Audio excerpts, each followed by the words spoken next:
अध्यात्म विज्ञान कोई धर्म या संप्रदाय नहीं है, ये स्पिरिचुअल साइंस है जो कुदरत के कानून पर आधारित है। ये विज्ञान पूरे ब्रह्मांड के सभी रहस्यों को उजागर करता है और जीवन के सभी पहलुओं को समझने के लिए एक नई दृष्टि देता है।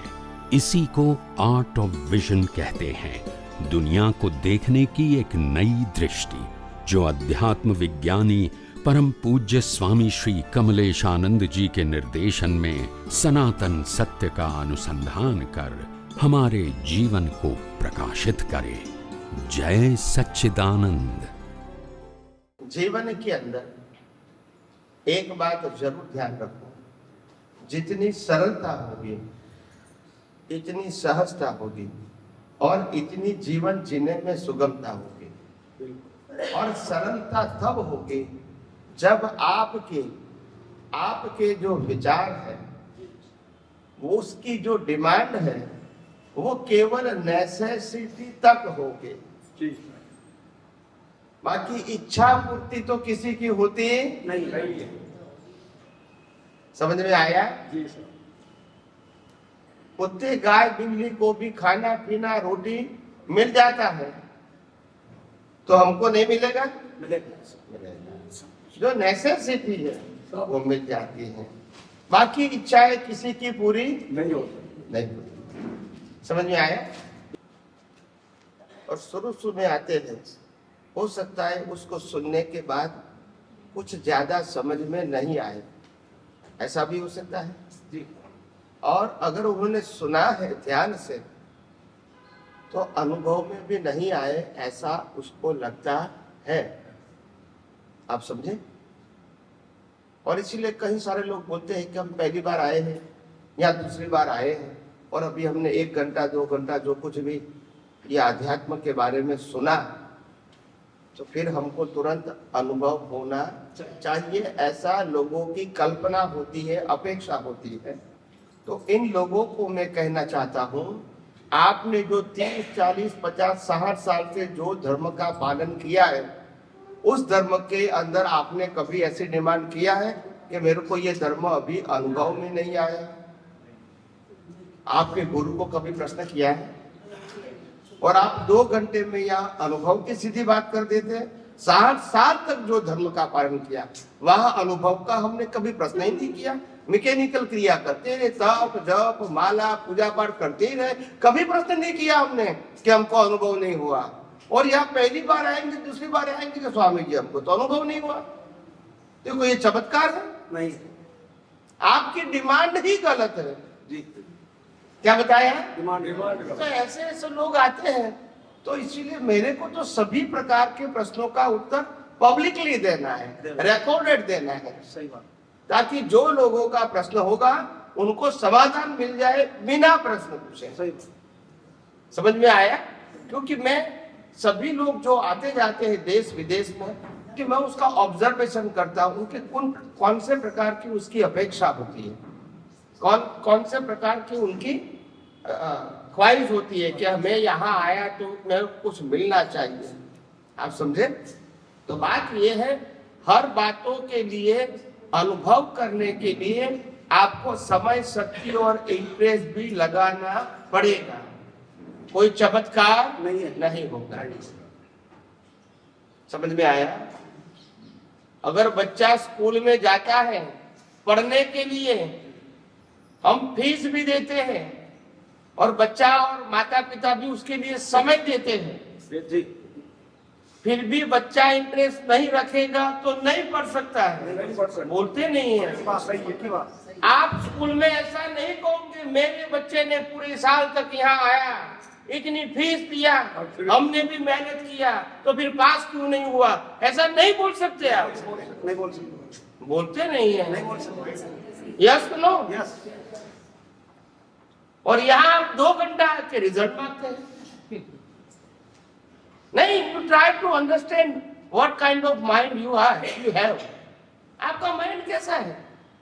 हर बातों के लिए पहला सोचना पड़ेगा, समझना पड़ेगा, इंटरेस्ट से डीप में उतरना पड़ेगा, धीरे धीरे उसको समझ के दृष्टि से उपयोग करना पड़ेगा। धीरे धीरे आपको खुद को ही अनुभव होगा जी, वो मेरे को बताने की जरूरत नहीं है, आपको ही होगा।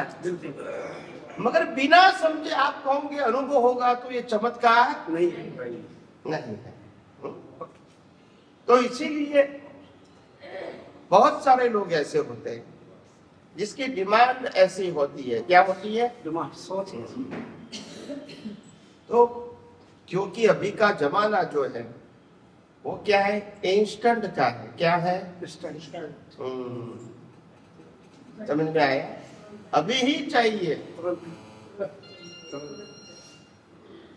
सब कुछ, खाना पीना कपड़ा सब। अभी किसी को कपड़ा लेने के लिए जाओ, सिलाई के लिए जाओ, ऐसा टाइम नहीं है भाई। रेडीमेड लिया, पहन लिया, खत्म हो गई बात। और इतना ही चलेगा फिर वो। ऐसा है। तो कहने का मतलब, कल हमारे 2 दिन पहले हम जब 4 दिन पहले हम जब भिलवाड़ा थे, तो एक महाशय ने प्रश्न पूछा था कि फैमिली लाइफ या पति पत्नी का व्यवहार कैसा होना चाहिए, ऐसा प्रश्न किया था जी। मैं 12 साल के बाद पहली बार गया भिलवाड़ा, 12 साल पहले गया था। बहुत आग्रह किया तो फिर मैं गया। सूर्या परिवार बहुत बड़ा कारोबार है वहाँ भिलवाड़ा में। सिटी भी काफी अच्छा है, हम घूमे 4-5 जगह पे। तो उनका प्रश्न था पति पत्नी के बारे में, पारिवारिक जीवन के बारे में। मैंने कहा पति पत्नी वो पार्टनर नहीं होने चाहिए, लाइफ पार्टनर होने चाहिए। क्या बताया? Life partner. We have to marry for the life, good and bad circumstances. समझ में आया? Life partner, not for a short time. भाई खाना पीना है तो रहेंगे, नहीं है तो चले जाएंगे, ये कोई पार्टनरशिप नहीं है। नहीं, सुख दुख में साथ रहेंगे और साथ मिलकर जीवन बिताएंगे। तो लाइफ पार्टनर चाहिए, पार्टनर नहीं चाहिए पूरा जीवन निभाए, ऐसा होना। दोनों की बात करते हैं। तो लाइफ पार्टनर नहीं, पर पूरी लाइफ के लिए पार्टनर चाहिए। सिर्फ शादी करके पार्टनर नहीं बना है, लाइफ पार्टनर बनाना है। दोनों को समझना है, हमको साथ में ही जीना है। अच्छे बुरे संजोग आएंगे, प्रकृति में डिफरेंस लगेगा। क्या बताया? क्योंकि दोनों का उछेर अलग अलग जगह पे हुआ है, अलग अलग परिवार में हुआ है, तो प्रकृति में तो डिफरेंस रहेगा। क्या बताया? मगर रहना है साथ में और एक दूसरे को एडजस्ट होके जीना है, एक दूसरे को समझ कर जीना है। कंप्लेन करना वो बड़ी बात नहीं है, और कंप्लेन करना उससे बजाय हम इसको कैसे सॉल्व कर सके, किस प्रकार से एडजस्ट होकर, वो बड़ी बात है। समझ में आया? तो इसीलिए जीवन में बहुत सारे प्रसंग लोगों को ऐसा आता है कि जिसमें पसंद नापसंद हो जाता है। मगर कुदरत का कानून ऐसा है कि हस्बैंड वाइफ का जो रिलेशन है वो पसंद नापसंद के ऊपर आधारित नहीं है, मगर पिछले अवतार के राग द्वेष और पाप पुण्य के कर्मों के ऊपर आधारित है। और इसीलिए जिस प्रकार से राग द्वेष बनाए होंगे कर्म में, उसी प्रकार से निकलेंगे। आपकी चॉइस नहीं रहेगी। तो इसे गलत सही मत कहो, ये अपने ही कर्मों का फल है, वो सब। प्रकृति की गलती निकालने से कोई मतलब नहीं। समझ में आया? तो महत्वपूर्ण इंपॉर्टेंट बात यह है कि हम अपने, पहली बात तो ये कि जीवन सुख की प्राप्ति का साधन नहीं है और जीवन दुख की प्राप्ति का साधन भी नहीं है। जीवन फिर सिर्फ कर्मों को खपाने का साधन मात्र है। सुख तो राम कृष्ण महावीर को भी था, बोलते नहीं है। सो जीवन सिर्फ सुख के लिए, सुख दुख के लिए ऐसा नहीं है। जीवन हमने जो कर्म बनाए थे पिछले अवतार में, इसको भुगतान करने के लिए लायक मिला है, अपनी पसंदगी की लायक नहीं है। अपने कर्मों के फल स्वरूप जीना ही पड़ेगा, परिवार में कहो या बाहर कहो, क्योंकि कर्मों का हिसाब है, ये पसंदगी का हिसाब नहीं है। तो आप कहोगे जीवन में मेरी चॉइस के मुताबिक मैं जीना चाहती हूँ, ऐसा मिलेगा नहीं। किसी की भी चॉइस नहीं चलती है भैया। जब राम ने स्वयंवर करके, क्या बताया, स्वयंवर करके सीता को लाए, बराबर के नहीं, इतने सारे महाराजाओं के बीच में, आप समझे ना। और वो लाने के बाद घर में 6 महीना ही नहीं रहे और वनवास हो गया। बोलते नहीं है, चले गए। यस और नो? यस। और इतना सारा कष्ट, इसके बाद भी सीता जी को रावण उठा के ले गया। नहीं, ट्रेजेडी देखो, ट्रेजेडी। आप मेरे को बताओ, सीता के जीवन में सुख कब था, वो बताइए। और आप सबको मालूम नहीं है इतिहास, रियल इतिहास आपको मालूम नहीं है। क्या बताया? नहीं है। रियल इतिहास ये है कि सीता रावण की ही पुत्री है। बोलते नहीं है, खुद की ही पुत्री है। समझ में आया? मगर जब और मंदोदरी के पेट में, कुख में उसने जन्म लिया था, मगर जब जन्म हुआ तो राजघरानाओं में ज्योतिषियों को भविष्य के लिए बुलाते थे कि ये उनका जन्म से भविष्य क्या है उनका, ये राजा महाराजा पूछते थे। समझ में आया? तो जब सीता जी का जन्म हुआ मंदोदरी के कुख में से, तब राजा ने ज्योतिषियों को बुलाया। उस समय कहते थे निमितिया। क्या बोलते थे? ज्योतिष शब्द नहीं था, निमितिया, यानी निमित के अधीन क्या होगा वो बताएगा। तो उसको बुलाया और कहा कि इनका भविष्य क्या है। तब वो ज्योतिषियों ने बताया कि उनका भविष्य तो बहुत अच्छा है, मगर तुम्हारी मौत उनके वजह से होगी। क्या बताया? आपकी मौत उनकी वजह से होगी। उनका भविष्य तो अच्छा है, वो राजघराने में ही जाएगी, मगर रावण को बनना था अमर, और उन्होंने बात किया मरने की। नहीं समझ में आया तो उन्होंने कहा 9 बजे बांस और 9 बजे उनका अस्तित्व ही क्या कर दूं, खत्म कर दूं। बोलते नहीं है, बराबर के नहीं? बराबर है सर। अभी क्या करेंगे? बच्ची तो मंदोदरी के पास थी और रावण ने ऐसा भविष्य जाना। फिर रावण ने हुक्म कर दिया अपने सैनिकों को कि ये लड़की को मार के फेंक दो। क्या बताया? मार के फेंक दो। अभी क्या करेंगे?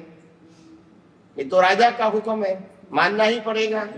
सैनिक तो बेचारे जॉब ऊपर होते, ड्यूटी पर होते, वो क्या करेंगे? तो वो मंदोदरी के पास गए और महाराजा का हुक्म बताया। महाराजा का हुक्म बताया। अभी मंदोदरी तो माता का दिल था, वो क्या करेगी? उनका दिल नहीं लगता है कि उनका क्या कसूर है। समझ में आया? तो मारने के लिए उसका मन नहीं लगता है, मगर राजा ने कहा तो कुछ तो करना पड़ेगा। तो सिपाहियों को कहा आप ऐसा करो, एक लकड़ी की पेटी बना। कैसी? लकड़ी का। उसमें ऊपर 5-10 होल बना दो ताकि उसमें हवा जाए, और बाद में लड़की को कपड़े के अंदर उसको रख दो और नदी में बहा दो, फिर उसका तकदीर। समझ में आया? समझ में आया कि नहीं? मगर डायरेक्ट मारा नहीं। तो वो जो लकड़ी की पेटी थी वो प्रवाह में बहती बहती बहती एक खेडूत को मिली। क्या मिली? खेती करने वाले। प्रवाह में बहती बहती उन्होंने देखी तो उन्होंने पेटी निकाल दिया। पेटी निकाला तो पेटी में लड़की थी। और पहले जमाने में लोग ऐसे ईमानदार थे जो अपने खुद की कमाई की चीज नहीं होती थी, चाहे जमीन में से निकले चाहे कहीं से भी जंगल में से मिले, तो वो राजा को दे देते थे। ऐसे लोग ईमानदार थे। ईमानदार, आप समझे कि ये मेरा, मैं इसको यूज नहीं कर सकता। तो वो राजा के पास ले गए। उस समय राजा कौन था? जनक महाराजा। और जनक महाराजा को ये खेडूत ने बताया कि राजा जी, इस प्रकार की जो बालिका है इस पेटी के अंदर से मेरे को मिली है। तो जनक राजा ने उसको स्वीकार कर दिया और पालक पुत्री की तरह बड़ा किया। यस और नो? बिल्कुल सही। और वह पालक पुत्री जब बड़ी हो गई तो उनकी शादी के लिए स्वयंवर रचा। यस और नो? और स्वयंवर में रावण खुद आया था। बोलते नहीं है। यस और नो? क्योंकि उनको भी मालूम, वो भी उनको पाने के लिए आए थे क्योंकि सीता जी इतनी रूपवान थी। तो बहुत सारे राजा आए थे, उसमें रावण भी था, राम भी था, तो सभी लोगों ने नियम के अधीन जो पास होना था वो सभी लोगों ने प्रयास किया धनुष्य बाण तोड़ने का। आप समझे ना? मगर टूटा नहीं। कई राजा तो ऐसे थे वो धनुष्य को उठा भी नहीं पाए, गिर गए। वो फिल्म में बता। और रावण ने बहुत मेहनत किया फिर भी बैंड नहीं हुआ। ताकत तो बहुत लगाई थी, फिर छूट गए क्योंकि लोगे के सामने फिर क्या होता है? फजीती होता है। तो वो भी बैठ गया। और फिर जब श्री राम आए और उन्होंने धनुष्य उठाया और एक ही बार में तोड़ दिया। और सभा में सन्नाटा छा गया और लोगों ने श्री राम की जय बुलाया। तो ऐसे उनके साथ फिर शादी हुई। तो बाकी की कहानी तो आपको मालूम है। देखो सीता की पूरी लाइफ कितनी ट्रेजेडी थी, आपने देखा। और हम कहते हैं हमको सुख मिलना चाहिए, दुख नहीं होना चाहिए। नहीं, किसको नहीं था बताइए ना? ये कोई नई बात है? कर्म है तो भुगतान करनी ही पड़ेगा और कोई रास्ता ही नहीं है। और कंप्लेन करने से कोई दुख कम होगा? समाधान करने का प्रयास करो। कंप्लेन करना कोई रास्ता नहीं है। समाधान करो, समझाने का प्रयत्न करो, खुद को समाधान करने का प्रयास करो, वो अच्छा है। आप समझे ना? मगर फरियाद करना वो अच्छी बात नहीं है। तो कहने का मतलब, इसीलिए मैंने कहा है कि हम आध्यात्म के मार्ग में जैसे जैसे आगे बढ़ते जाएंगे वैसे वैसे हमको समझ में आएगा कि ये विज्ञान अपने आप में भी स्वयं शक्तिशाली। और अगर हमको समझ में आएगा, उपयोग करेंगे, अनुभव करेंगे, तो अवश्य हम अपने वर्तमान जीवन में भी आदि व्याधि उपाधि में समाधि की अनुभूति कर सकते हैं। चिंता मुक्त जीवन जी सकते हैं और सभी परिस्थितियों का सामना कर सकते, सम्यक ज्ञान दर्शन की हाजिरी में कर सकते हैं बिना तनाव। क्या बताया? बिना तनाव।